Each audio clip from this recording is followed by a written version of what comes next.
Om Shanti. Welcome to today's episode of Masters of Change. Everything changes, seasons change.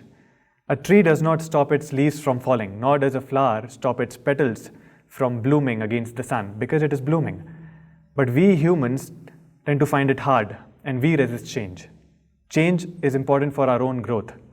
And to help us embrace this change more beautifully and to accept it as it is, today we have with us Brother Prashant. Welcome. Yeah, it's a pleasure. Thank you. It is a pleasure for us as well.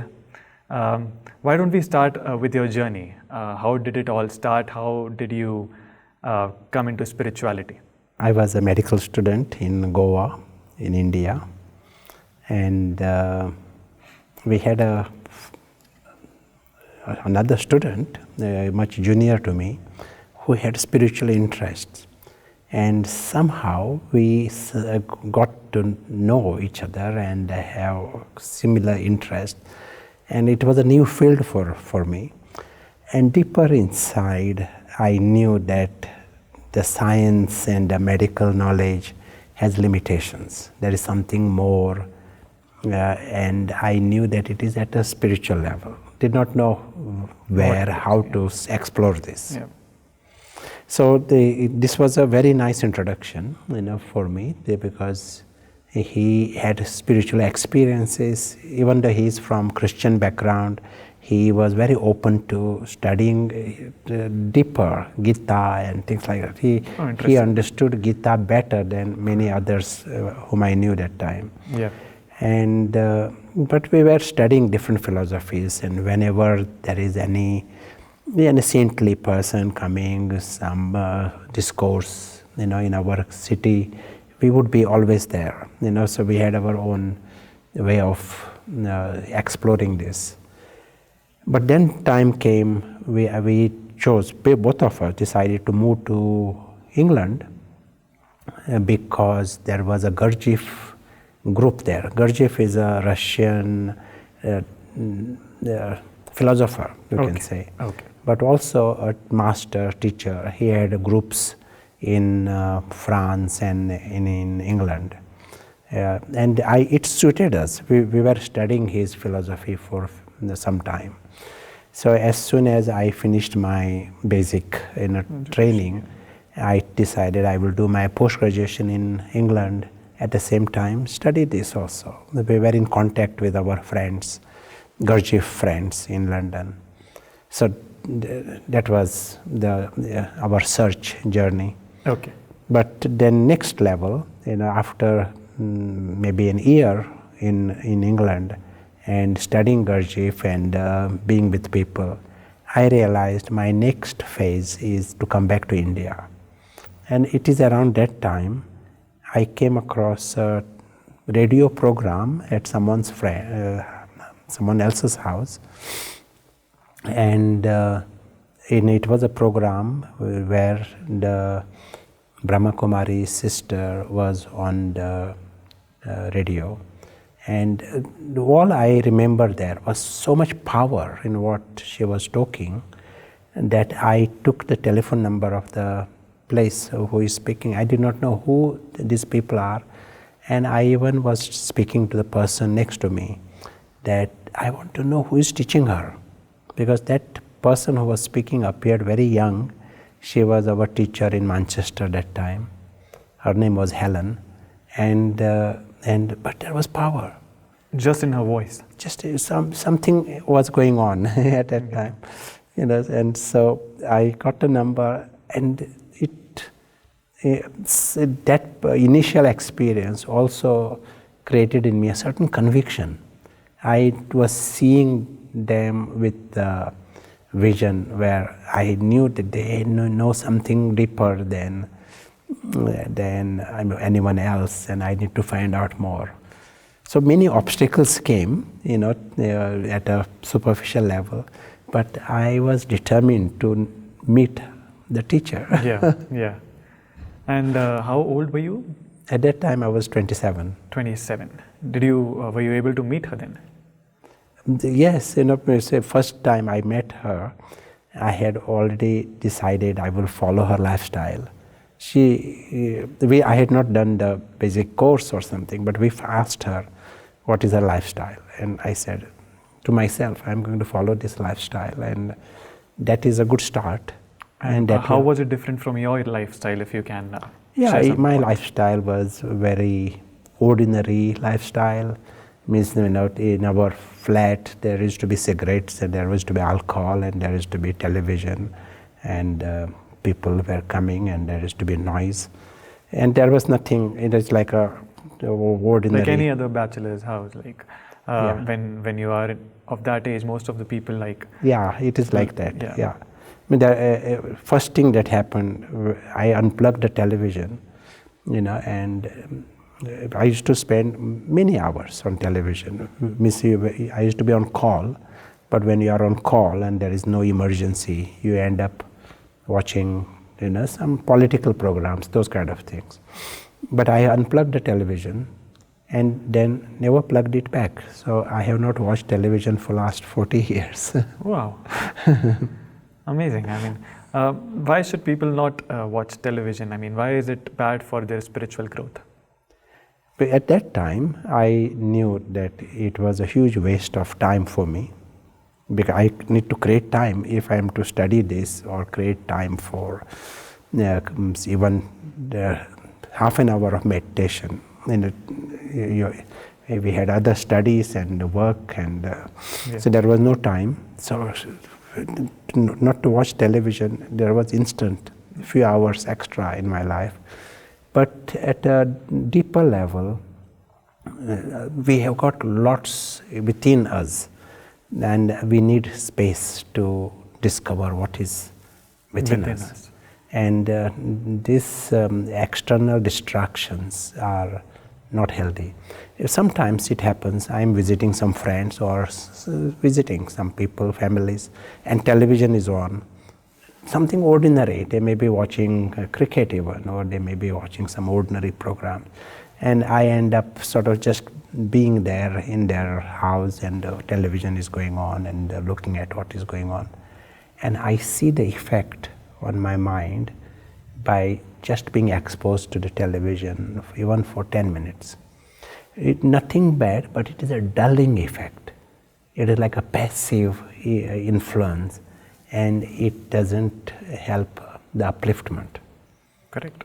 So I'm here talking in front of the television camera, but I feel I'm sure this is something healthy that people can watch too. It's different, yes.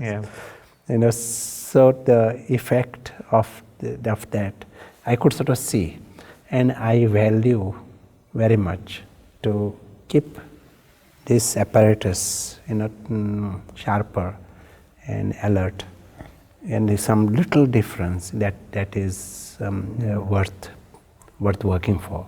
Yeah. So when you were going through this shift, you unplugged the television, and all the cigarettes, I'm sure, must have been stopped after that.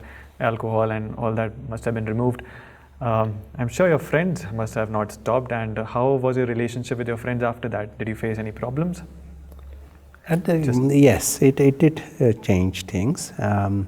Not that I was drinking, but it was there. Yeah. And I was. There used to be occasions when people used to come together, and so it was like that. And I never smoked, but it is not that I did not smoke. Yeah. So I sometimes there would be occasions I smoke. Yeah. So I was not having any discipline in my life. Right. When I took this on, sometimes friends would be coming and they would see that my lights are very low lights, sort of. I was creating time for silence, and they knew that maybe I wish they shouldn't disturb me, and they would go back. So that they knew there is change in me, and they respected my change. That's nice. And as our time progressed, the circle of friends also change. Yeah. And the friendship continues, but the inner circle changes. Right. And I'm sure it must have become very healthy, the whole environment and the lifestyle. The first thing that happened, the moment I changed my lifestyle, every day I would be waking up with happiness here in the chest. Oh. And I would sort of say, what has happened? Why am I feeling so happy Right. every day? And And that sort of made me realize this is going to be my lifestyle for good, because I was gaining things and losing. At an early level, you don't realize how much we have within ourselves. As I was saying before, we have wisdom also, but we have happiness and we have peace, and we have got huge treasure within us. And you just have to tap into that. Yeah. And all this started when you were into your late 20s. Yeah. So how did meditation, when did this Raj Yoga meditation happen to you? How did you do the course, or and how did life change after that? Any thing that you used to do before that changed? Yes. The first thing that happened was I never did the course. You never did the course? Never did the course, because we were 40 miles away from the nearest center. All right. And at that time, the literature and all were very basic. Yeah. But she gave us the set of Murlis to read. And what is a Murli? Murlis are the primary knowledge of Brahma Kumaris. Right. They are the words spoken by the teacher. Right. So we use the word Baba. Wisdom. Yeah. That is usually read only in the inner circle of Brahma Kumaris. Right. But at that time, the sister, that Helen I'm talking about, she felt that I can handle this. And so she gave us, me and another friend was with me, so she gave us a set of Murlis to read. So I started with the Murlis. Is it easy to understand if someone is starting? I was trying to understand, trying to make sense, that kind of thing. Okay. Then in any case, I was then in visiting London and meeting seniors, and Dadi Janki used to be in London that time. Okay. And I came to Madhuban also. And all of that happened. But I really understood knowledge and understood the essence of it, again, through reading the Murlis, something like 6 months down the line. Okay. Until then, I was, I knew that there's something deeper there. I'm not completely understanding it, but I was happy. But you kept the practice on, even when you were not understanding the complete thing. It is a bit like that. Yeah, so it's great that you were consistent with it, and then it paid returns, Yeah. of course. I was understanding things at a superficial level. Okay. Maybe I was not even having the full conviction about things. So what was it doing to you when you used to read it? What was it doing to you subconsciously? If you can talk about that, did it used to make you more calm, make it more... How did it impact your daily life? At one level, I might say, just it was not making big difference in the early stages. Okay. I was just trying to understand the aspect, how to fit in, and sometimes I might not agree with it. Yeah. Something that kind of student life. And I'm a difficult student in one sense. I won't easily accept just because. One reason I went to England and attending Gurdjieff gatherings. Yeah. India has lots of spirituality, yeah. but it is based on faith and some kind of belief, and it appeared like blind faith attitude, and I can't. Also, it was not rational for me, not scientific enough, what was offered in India. Okay. And that was not something I can take on. And so when I came across the Murlis and all, it was the same attitude. My attitude was the same. I was resisting just accepting things, ideas that easily. But at the same time, my early experience told me there's something deeper here, and I have to hold on to it. Yeah. That was deeply inside me, that there is something hidden, and I have to dig it dig deeper until I find it. And so 6 months down the line, I was able to get into the experience, and then you see things totally differently. And what helped me, and retrospectively I can say, is me following the lifestyle. I knew this also right at the first day. I knew this, that as if the intellect is very, very gross and stone intellect, and I knew that things have to change at that level, and I was following the lifestyle because of that.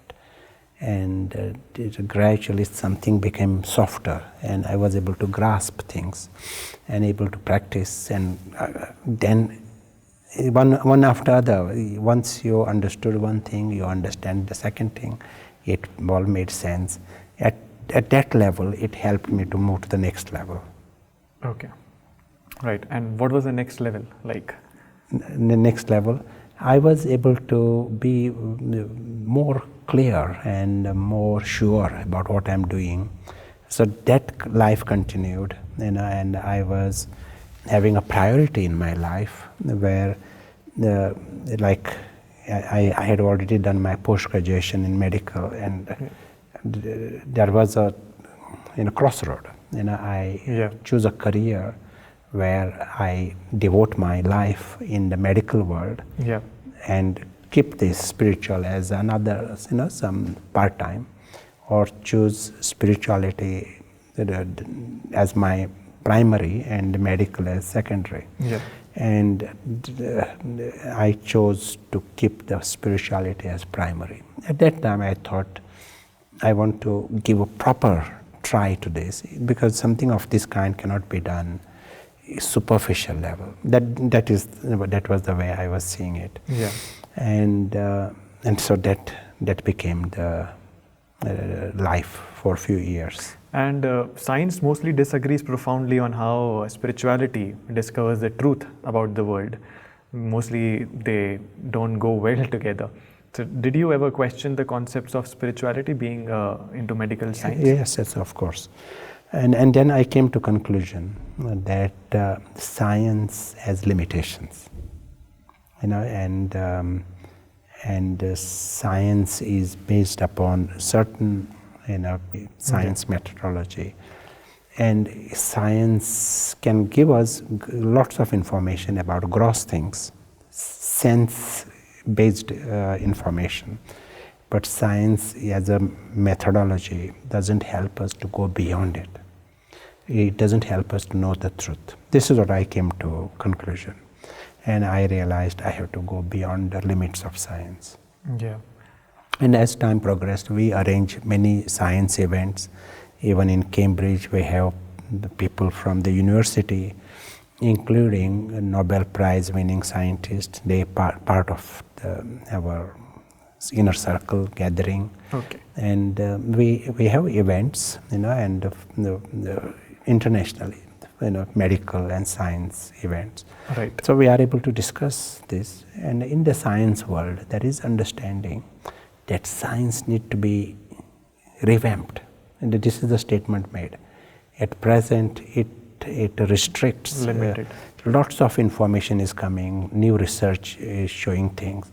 And scientists have to say, very good research, very good observations, but we can't use it.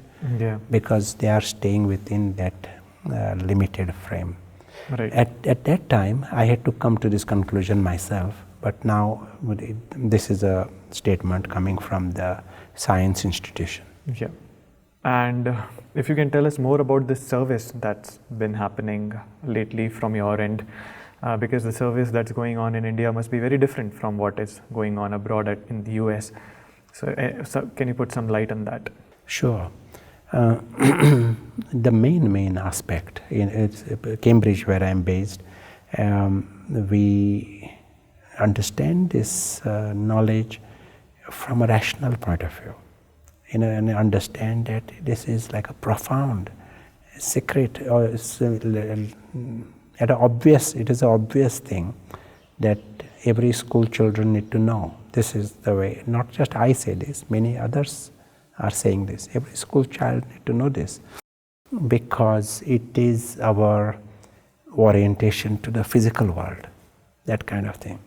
We are made not to experience this life of, some the desperations and disappointments or sorrows, vices and degradation. That is what is happening right now. But just understanding some little aspect, our right attitude towards the physical world, then you discover a completely different part of us. Just like there is a story, Dr. Jekyll, Mr. Hyde, the good side and the wrong side in an individual. At present, we do not even know this Dr. Jekyll side, the divine side of the human being. We know the human side, and within that there is some kind of a selfishness, some kind of insecurity going on there. This is not what we are made. We have a huge potential of authentic greatness. What is the real power of a human being? Like, human beings are angelic beings. Each and every human being is angelic, and by that I mean there is nothing inauspicious in a clean heart, richness of the head, richness of the heart, all the time. And this is the natural state. But then we have crossed the line, just like they show Sita crossing the line, and then she's in the Ravan's world. We have the human being have crossed the line into ignorance, and in that confusion, we lead a completely bizarre kind of life. Broadly we call it body conscious, but this is like a whole human race. And another thing that happens, we are human beings are largely in a herd with a herd mentality. In a herd, if there are few sheep going in one direction, rest all will go in that direction. So at a consciousness level, as we cross the line, few cross the line, whole human race crosses the line. And right now, we are in that darkness, at the inner darkness. We are not accessing the greatness and the divinity of human beings. Within that, they are pretending to be nice, and they are sort of the life situation allows them to be virtuous. But under provocation, you will see Mr. Hyde in everyone. So this is the way human beings are at the moment. But we have the potential to come back in the line? Yeah, come back behind the line. How can we do that? By being aware of our actions? That is nice. But the most important aspect that is emphasized in the Murlis, and in the institution, is the part played by our intellect. And the words used are paras intellect. Paras intellect includes subtle intellect, and it includes broad intellect. So you are able to see the big picture. And when you are seeing the big picture, the whole physical world appears small. And it is a temporary world. For everyone, this is temporary. It becomes obviously temporary. And it appears obviously fictional. So that doesn't become your main world. When we are approaching with narrow intellect, petty things become so big.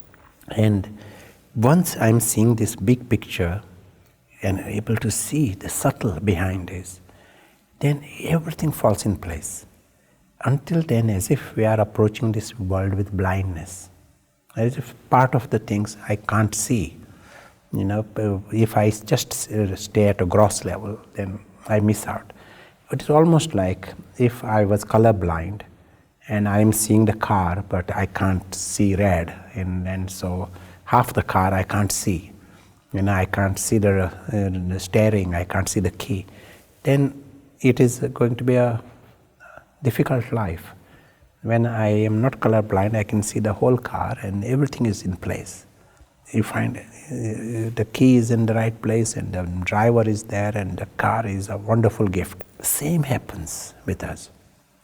When we use this spiritual intellect, paras, and you are able to see the full map, you are able to see who is the main player here, and our real home. Many of these aspects are at a non-physical level, subtle level, and they become so obvious and blatant, vivid. And once you are able to see this, then you are having the orientation, right position towards the physical world.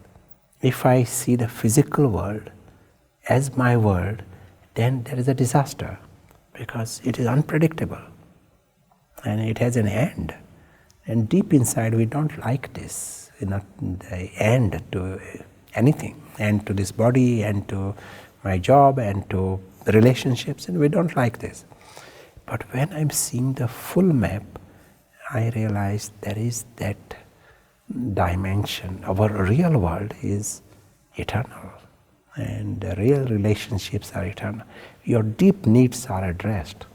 We discover our immortality. And the physical experience, that it is extra experience.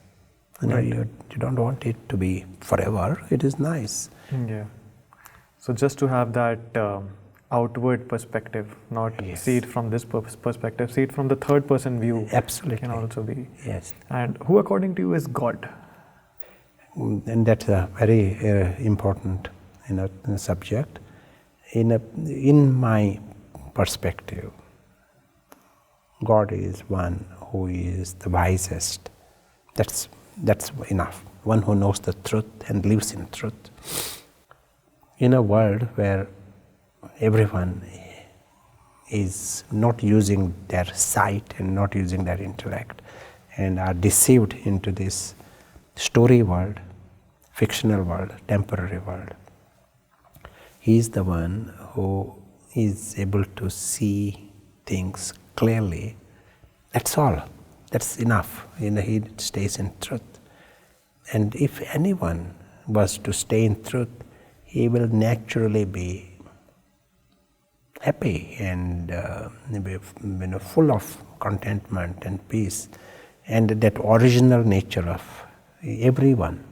We said each and every one is angelic, we said, and so they will experience that original nature, and that's what happens with him. He stays in that highest original state always. He is like a reference for us, gives us insight what is possible for us to achieve. So in our meditation, can we connect to that higher self? Can we connect to that God? The moment we have a concept, that is enough. Just like if I am introduced, to some person, then I can think of him. And each time I think of him, I am to some extent influenced by that person. Yeah. Can be a good person, bad person. Company has a huge influence on us. So also here, invisible travelers. We all are invisible travelers here. And the God, he also is an invisible traveler.